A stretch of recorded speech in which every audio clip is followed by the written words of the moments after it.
talagang pinanindigan ni Marcos. Ha? Yung bagoong Walang lipunan. pinanggagalingan, walang paroroonan. The fact that hindi siya tumupad sa mga election promises niya, gumagawa na naman siya ng mga bagong patakaran para sumunod sa kanyang bayan. Makakain sa 3 beses sa isang araw. Ito yung tunay na bagong Pilipinas. Hindi yung mga slogans, hindi yung nagbabasa yung pinipilit mo yung isang empleyado dyan sa isang departamento. Ito nga mga kababayan, bago natin ituloy ang video na ito, kung bago ka lang sa aking YouTube channel baka pwede makahingi ng like at subscribe at click mo na rin ang notification bell para updated ka sa aking nilalabas na bagong video. Salamat po. Bagoong na lipunan. Pare, ano masasabi mo dyan sa bagoong na lipunan? Parang talagang pinanindigan ni Marcos. Ha? Yung bagoong lipunan talagang gumagaya siya sa tatay niya. Yung ano ba yung ano ng tatay niya? Bagong lipunan din, di ba? Ano itong kanyang Bagong lipunan. Ito, bagong Pilipinas. so sa tatay, yung diktador na Marcos Sr., ang bagong lipunan. Okay. Dito, ang bagoong Pilipinas. At ngayon, mayroon pang para talaga paninindigan na seryoso siya dito, damn if you do, damn if you don't, ay pinapatupad sa mga eskwelahan, sa mga government, local government. At kunyari, bini-brainwash ang taong bayan doon sa mga tinatatag niya ng mga virtues of the Filipinos. Ano masasabi mo dyan, pare? Bakit nila biglang ibinabalik yan? Para bang they're rallying for something, no? Na actually wala namang pinanggagalingan ito. It's not coming from anywhere. Because nung i-launch nila yung bagoong na yan Maski pa anong bagoong, lagyan mo pa ng masarap na ano yan, kamatis, masarap na suka, bagoong pa rin yan. Kung daldal lang ng daldal ang ginagawa. Alam mo, words are the ones that make people believe on something. Hindi yung daldalan dyan sa pakanta-kanta dyan sa flag ceremony, pakanta-kanta dyan sa pa-recite-recite dyan sa mga opisina. Ang tinitimbang ng taong bayan kung ano ba ang aksyon na ginagawa mo bilang leader ng bansa. Ano na ba ang nangyayari sa mga pera na ginastos mo at may balik daw? Pare? May balik daw ng mga pledges? Nasaan na yung mga pledges? Are they turned now into reality?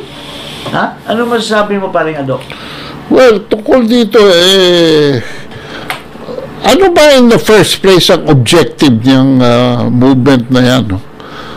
Wala namang paroroonan yan at walang pinanggagalingan, walang paroroonan. The fact that hindi siya tumupad sa mga election promises niya, gumagawa na naman siya ng mga bagong patakaran para sumunod sa kanyang bayan, hindi naman alam ng tao kung saan pupwesto. In fact, Mr. President, the people is separated from the presidency. Very wide po ang gap.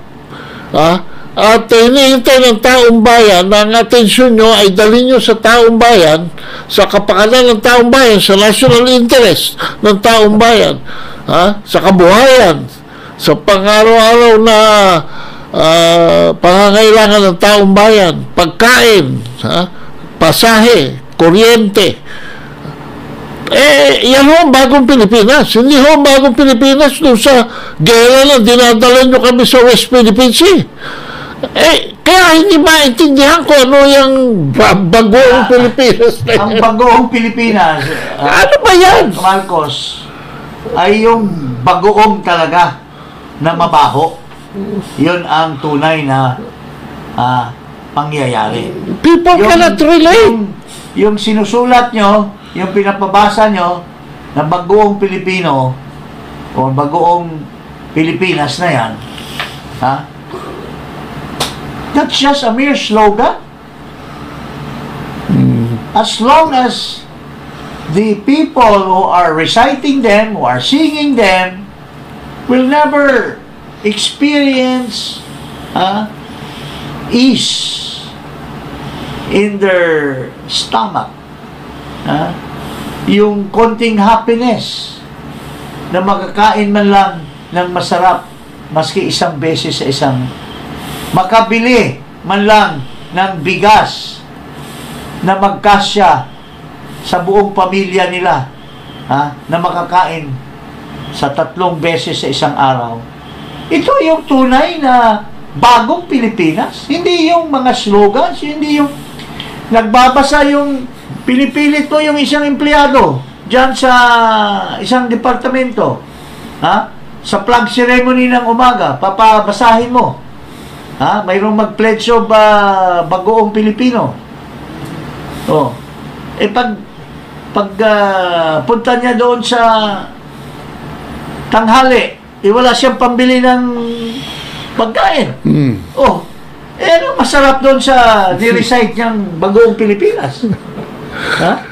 Ito wala namang kinakain. I-deliver muna niya yung kare-kare bago niya ipasok yung bagoong.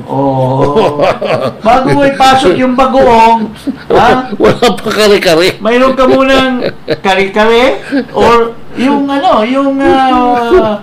daing na bangus na lalagyan mo ng bagoong. Nauna yung bagoong, wala namang forthcoming. Pagdating ng tanghali, wala siyang forthcoming na bigas. So,